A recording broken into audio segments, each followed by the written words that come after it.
उपस्थित आर्यभद्र पुरुषों, मातृशक्ति, उपस्थित बालक और बालिकाओं, अभी प्रातःकाल की वेला में आपने बहुत सुंदर इस यज्ञ का कार्यक्रम किया है।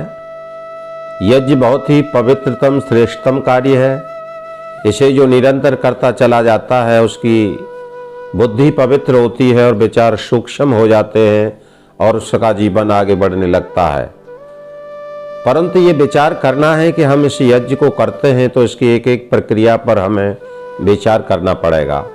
जब आप प्रत्येक प्रक्रिया के विचार को समझ लेंगे, पूर्ण रूप से समझ लेंगे, तो निश्चित है कि आप में की श्रद्धा बढ़ने लगेगी और आपकी रुचि इतनी इसमें लगने लगेगी कि आप सोचेंगे कि मंत्र सब वही हैं, परंतु आज मेरी रुचि इतनी बढ़ रही है। जैसे कि आप आज्ञा ध्यान करते हैं, आज्ञा ध्यान करते समय आप एक मंत्र बोलते हैं, भूर्भुवस्व द्यौर्बभूम्ना पृथ्वी बरिमणा तस्यास्ते देव यजन पृष्ठे। यह देवों की यज्ञ स्थली है, इसमें देव यजन पृष्ठे शब्द आया है। थोड़ा सा रुकिए और आप इसी को समझने का प्रयास करिए कि हमारा जो शरीर है ये दैव नौका है, प्रभु प्राप्ति का साधन है। जैसे अभी आपने इस कुंड में अग्नि ध्यान किया, अग्नि को प्रज्वलित किया, उसी प्रकार हम इस शरीर को भी, ये हमारा शरीर दैव नौका है, प्रभु प्राप्ति का साधन है। देव यजन पृष्ठे देवों की यज्ञ स्थली है। इसमें सप्त होता सप्त ऋषय, इसमें 7 होता और 7 ऋषि बैठे हैं। तो ये हमारा हृदय रूपी हवन कुंड है। इसमें भी हम श्रद्धा की अग्नि जगला करके आज्ञा ध्यान करें। जैसे इस भौतिक रूप में, बाहर रूप में हमने कुंड में अग्नि प्रज्वलित की है, अग्नि ध्यान किया है, उसी प्रकार हम अंदर भी इस आध्यात्मिक रूप में अपनी अग्नि को प्रज्वलित करते चलें। क्योंकि वेद कहता है यज्ञेन यज्ञम आयोजंत देवा, यज्ञ से ही यज्ञ को विद्वान लोग करते हैं। इसलिए हम श्रद्धा की अग्नि जला करके अग्नि ध्यान करें। परंतु कब हमारा ये सफल होगा यज्ञ, कब हमारा सफल होगा यज्ञ ध्यान, इसके लिए यहाँ 2 शब्दों का समावेश है। ये 2 शब्दों को आप समझिए। अगर 2 शब्दों को आप समझ लेंगे तो यज्ञ की प्रस्तावना आपके जीवन में प्रवेश कर जाएगी। आप यज्ञ को समझने लगेंगे। द्यौ इव भूम्ना पृथ्वी इव बरिमणा। यहाँ पर कहा जाता है कि यजमान तेरा हृदय कैसा होना चाहिए, विशाल, बड़ा। कैसा विशाल? जैसे आकाश इतना विशाल होता है उसी प्रकार तेरा हृदय भी विशाल होना चाहिए। यज्ञ करने वाले यजमान का हृदय विशाल होना चाहिए और पृथ्वी की तरह उसमें सहिष्णुता आनी चाहिए। पृथ्वी इव वरिमणा 2 शब्द हैं। आकाश की तरह विशाल और पृथ्वी की तरह सहिष्णु गंभीर होना चाहिए। अब आप विचार करके देख लीजिए। नभ कहता है फैलो इतना, ढक लो तुम सारा संसार। पृथ्वी कहती धैर्य न छोड़ो, कितना ही हो सिर पर भार। और नभ कहता है फैलो इतना, ढक लो तुम सारा संसार। इसे विस्तृत करने की आवश्यकता है, परम आवश्यकता है। जब आपका हृदय विशाल बन जाएगा और आपके अंदर पृथ्वी जैसी सहिष्णुता, गंभीरता, धैर्यता, सहनशीलता आ जाएगी तो आप याज्ञिक बन जाएंगे और आपका जीवन कुंदन बनने लगेगा। एक दृष्टांत के माध्यम से मैं आपको समझाता चलूं। हमें जो है आकाश की तरह विशाल कैसे होना चाहिए। आप महाभारत का प्रसंग आपको मैं सुनाता हूं, संक्षिप्त में सुनाने का प्रयास करूंगा।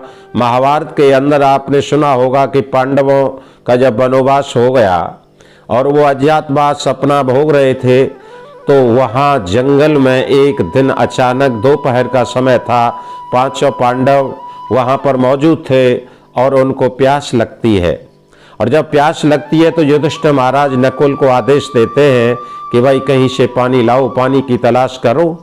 तो नकुल जो उनमें सबसे छोटे थे वो किसी पर्वत पर चढ़ करके इधर उधर चारों दिशाओं में देखते हैं और उन्हें एक तालाब नजर पड़ता है। नीचे आते हैं और तालाब की ओर चलने लगते हैं और एक उन्हें बहुत सुंदर तालाब, रमणीक तालाब वहाँ पर मिलता है और वो पानी पीने की कोशिश करते हैं। जैसे ही वो पानी पीने के लिए अपने लोटे को, घड़े को डुबोते हैं तो वहाँ से एक आकाशवाणी होती है, एक आवाज़ आती है और वह आवाज़ आती है कि पहले मेरे प्रश्नों का उत्तर दो, इसके बाद पानी पीने का प्रयास करो। परंतु उस आवाज़ को नकुल अनसुना कर देता है, क्योंकि उसे पानी की प्यास बहुत लगी थी। जैसे ही उसकी आवाज को अनसुना करता है और जैसे ही लोटे को डुबोता है तो वो नकुल मूर्छित हो जाता है। मूर्छित होने के बाद बहुत समय तक जब वापस नहीं जाता है तो युधिष्ठिर माता सहदेव को भेजते हैं और सहदेव जाकर के उसी दिशा में चलते हैं और उस तालाब पर जाकर के वही जो नकुल ने किया था वही काम सहदेव करने लगते हैं, क्योंकि प्यास से व्याकुल थे। जब सहदेव भी पानी पीने के लिए आगे बढ़ते हैं तो वही आकाशवाणी होती है, वही आवाज उनको सुनाई पड़ती है, पर सहदेव भी उस आवाज को अनसुना कर देता है और जैसे ही पानी पीने की कोशिश करता है तो वही मूर्छित हो जाता है। क्रम से बारी बारी से वहां पर भीम जाते हैं, अर्जुन जाते हैं, परंतु चारों भाई वापस नहीं आते हैं, मूर्छित हो जाते हैं। अंत में धर्मराज युधिष्ठिर जो सबसे बड़े थे वो उसी ओर जाते हैं और तालाब पर जाकर के देखते हैं तो चारों भाइयों को मूर्छित देखते हैं और चारों भाइयों को मूर्छित देख करके बड़े आश्चर्यचकित होते हैं कि भाई ऐसा कौन है यहाँ जो मेरे ऐसे सशक्त धनुर्धरधारी गदाधारी मेरे जैसे भाइयों को मूर्छित कर दिया। परंतु युधिष्ठिर भी प्यासे थे और जैसे ही वो आगे बढ़ते हैं पानी पीने की कोशिश करते हैं तो वही आवाज सुनाई पड़ती है, तो युधिष्ठिर महाराज रुक जाते हैं और रुक करके कहते हैं कि आप कौन हो?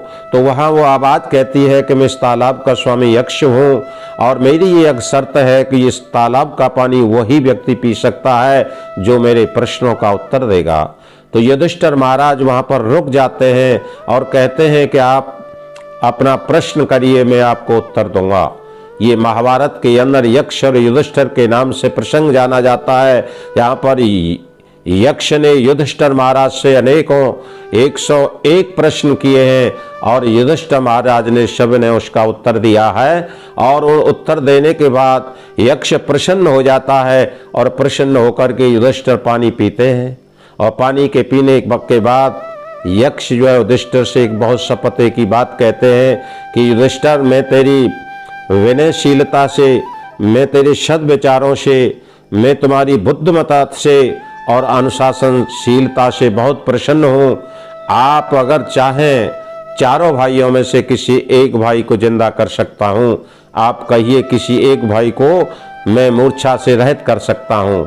तो वहां पर युधिष्ठिर थोड़ी देर सोचते हैं और सोचने के बाद कहते हैं कि अगर आप मेरे एक भाई को जिंदा कर सकते हो तो मुझे इसमें से सहदेव को जिंदा कर दीजिए। जब युधिष्ठिर महाराज ने यह बात कही तो यक्ष जो है फिर प्रश्न कर देते हैं और यक्ष युधिष्ठिर महाराज से कहते हैं कि अरे युधिष्ठिर, मैं आपसे एक बात जानना चाहता हूं कि आज आपके सामने आपत्ति है, विपत्ति है, कष्ट है, घोर कष्ट है और ऐसे समय में आज आपको धनुर्धारी अर्जुन की आवश्यकता थी, भीम गदाधारी भीम की आवश्यकता थी, परंतु आपने सहदेव का ही प्राणदान क्यों मांगा?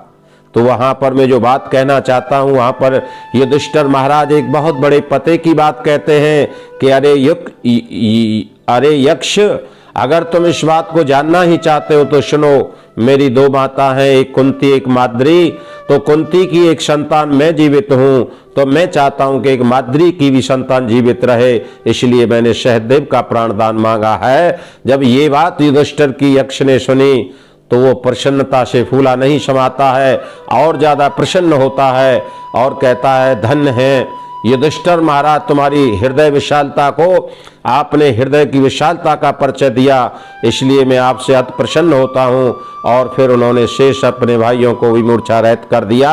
इसलिए मैं कहना चाहता हूं कि जब हमारा हृदय इतना विशाल बनेगा जिसमें सबको संभालने की आतुरता होगी, सबको संभालने की भावना पैदा हो जाएगी, हमारा राग द्वेष घृणा वैमनस्यता हट जाएगी, मानता स्त्रीनो आरायते की शक्ति हमारे अंदर आ जाएगी, तो हम याज्ञिक बन जाएंगे और यज्ञ के भाव को समझने लगेंगे।